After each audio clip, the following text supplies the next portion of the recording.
The geopolitical competition has intensified in recent years, with shifts among the world's leading economic powers. The United Kingdom is developing strategies to strengthen its relationship with China amid trade and security challenges. Simultaneously, the United States is increasing technology control measures, targeting China's semiconductor industry to curb its technological ambitions.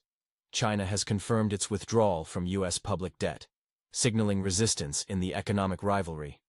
These developments reshape the global order and create challenges for countries balancing economic interests with long-term strategies. The global economic battle continues as the world enters a new era. The West is reevaluating its strategic direction, while a new U.S. president prepares for a trade conflict with China. The European Union maintains a firm stance against cooperation with Beijing, but countries like the United Kingdom, Italy, and Spain recognize the necessity of engaging with China for economic stability. This marks a significant change, especially considering past tensions between Western leaders and China's president. The UK's attitude towards Beijing has transformed from a hardline stance to pursuing closer ties.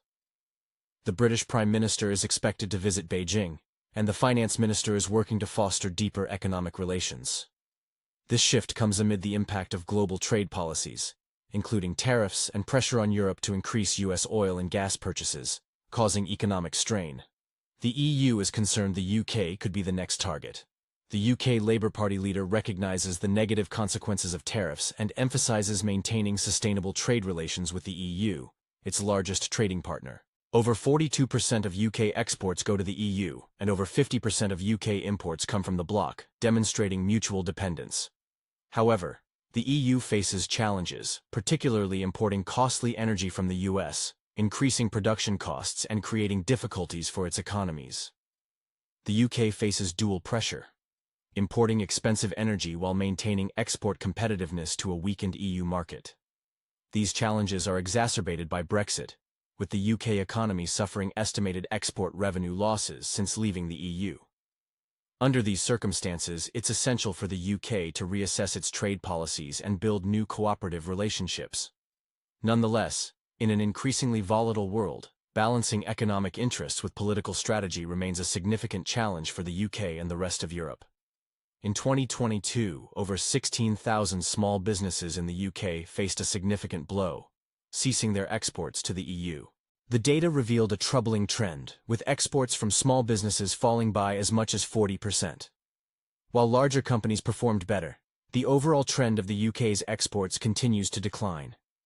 In this context, the trade war initiated by the Trump administration risks putting the UK in a position where it can no longer rely solely on Europe as it once did. The Trump administration also demanded that NATO member countries increase their defense spending to 5% of GDP, imposing significant pressure.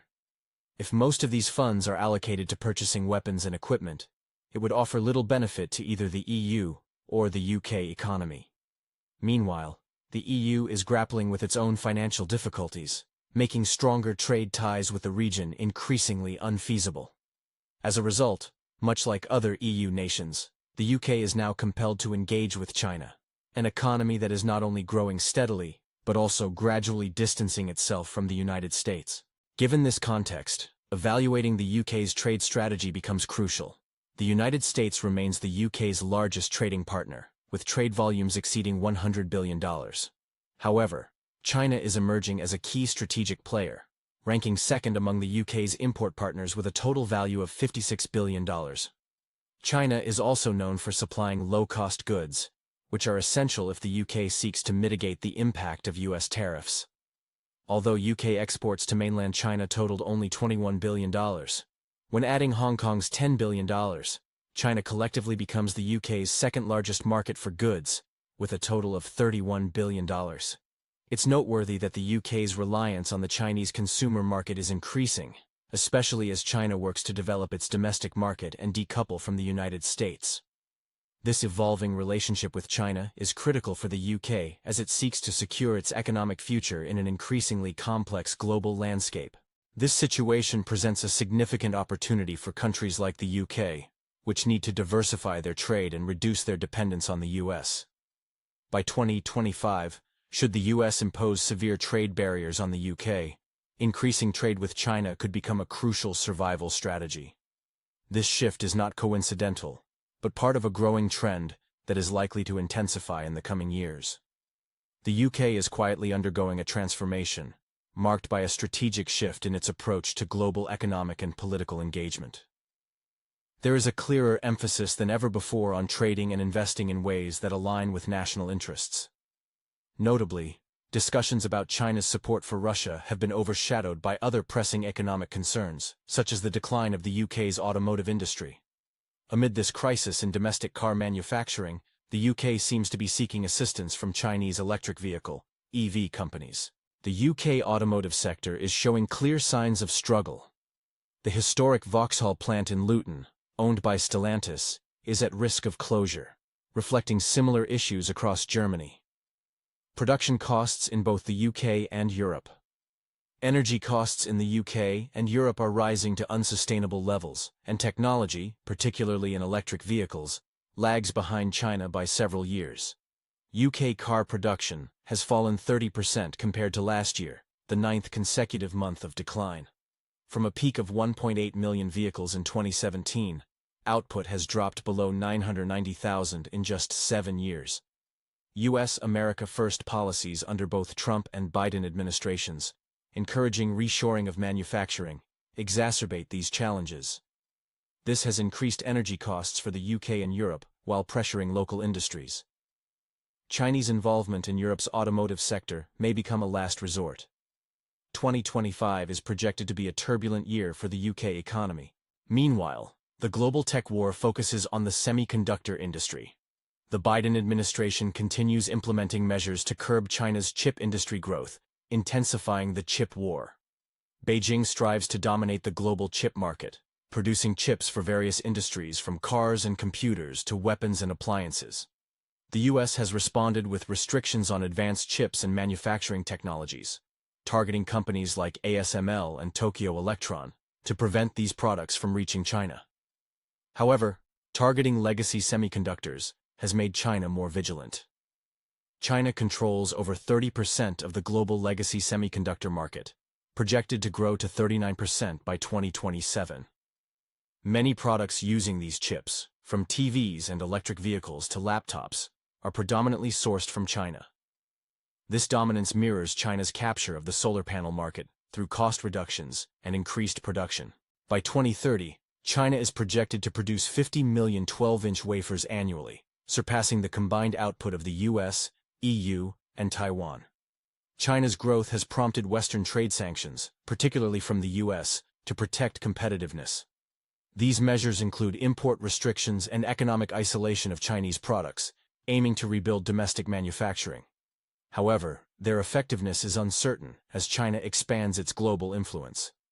Semiconductor companies hesitate to invest in the U.S. due to Chinese suppliers offering chips at 30% to 50% lower prices, attributed to China's supply chain advantages, including lower energy costs and control over domestic mineral inputs. Even shipping minerals from China to the U.S. is cheaper. The U.S. may impose tariffs on older chips from China, potentially ranging from 50% to 200%, to protect domestic manufacturing. This risks dividing the global market, creating two systems, one trading with China and another aligned with U.S. protectionist policies. By 2030, electronics are expected to account for half the cost of a car, with electric vehicles using at least 3,000 semiconductors, including mass-produced chips. American consumers could face higher car prices due to domestically produced chips being more expensive than those from Asia. This could trigger a global tariff war. As global trade shifts, two distinct U.S. markets are emerging. One engaged with China and another pursuing isolationism. The decline in U.S.-China trade has significant implications, notably China's reduced reliance on the U.S. dollar and its decreased dollar-denominated foreign exchange reserves. China's holdings of U.S. Treasury bonds are at a record low, and this trend is expected to continue, posing challenges for the U.S. economy. Reshoring production to the U.S. remains expensive, especially with the Federal Reserve's recent interest rate cuts and limited projected cuts by 2025. The U.S. government faces rising borrowing costs and potential decline in global demand for U.S. bonds, even as G7 nations remain net buyers. The U.S. Treasury yield curve is unstable, with rising yields impacting interest rates in the U.S. bond market. China's issuance of its own dollar-denominated bonds further intensifies competition, as demand for these bonds rivals that of U.S. bonds. This challenges U.S. financing, particularly as China can borrow U.S. dollars at lower interest rates than the U.S. government. Chinese investors are increasingly buying Chinese government-issued dollar bonds, driving yields below those of U.S. Treasury bonds. This strategy aims to reduce capital flow to the U.S. and increase global capital market competition. These changes are projected to intensify by 2025 as Western sanctions ease and China disrupts the U.S. dollar system, transforming the global trade and financial landscape. Leading up to the U.S. presidential election, analysts have debated the winner's impact on U.S.-China relations. However, there's a widespread belief in China that tensions will persist regardless of the outcome. This perspective, shared from policymakers to citizens, holds that every U.S. administration, whether Democratic or Republican, seeks to curb China's global rise, particularly economically. Under the Trump administration, tariffs were imposed on Chinese goods, and a campaign against Huawei was launched.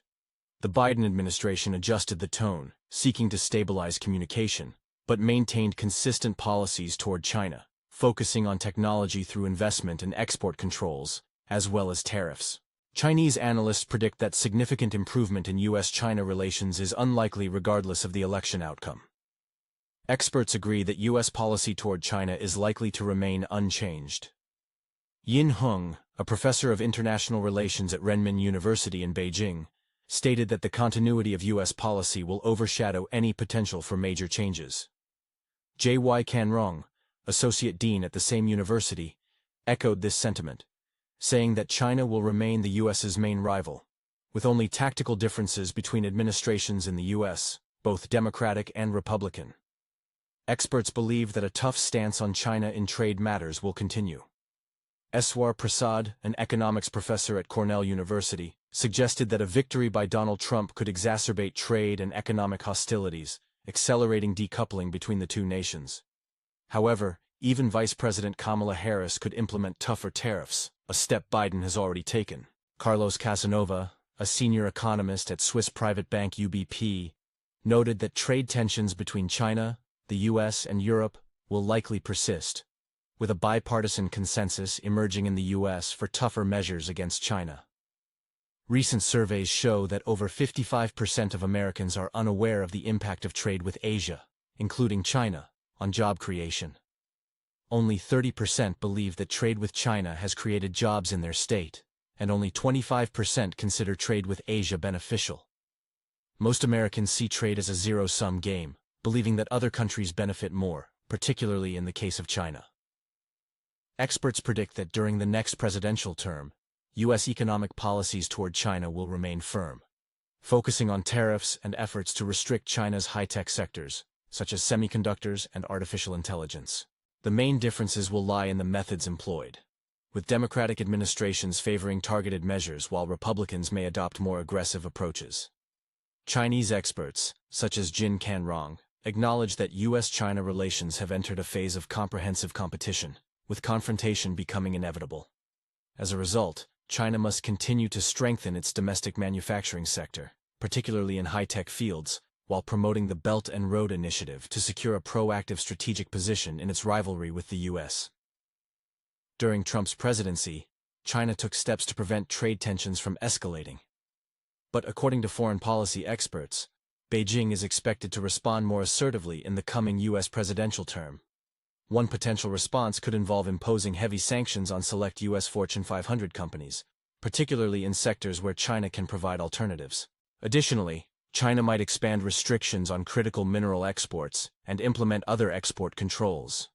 Beijing could also sell off a significant portion of its U.S. Treasury bonds, which it currently holds. However, the most impactful move might be allowing its currency to depreciate further, which would directly undermine U.S. tariffs and complicate Washington's efforts to weaken the dollar and reduce trade deficits.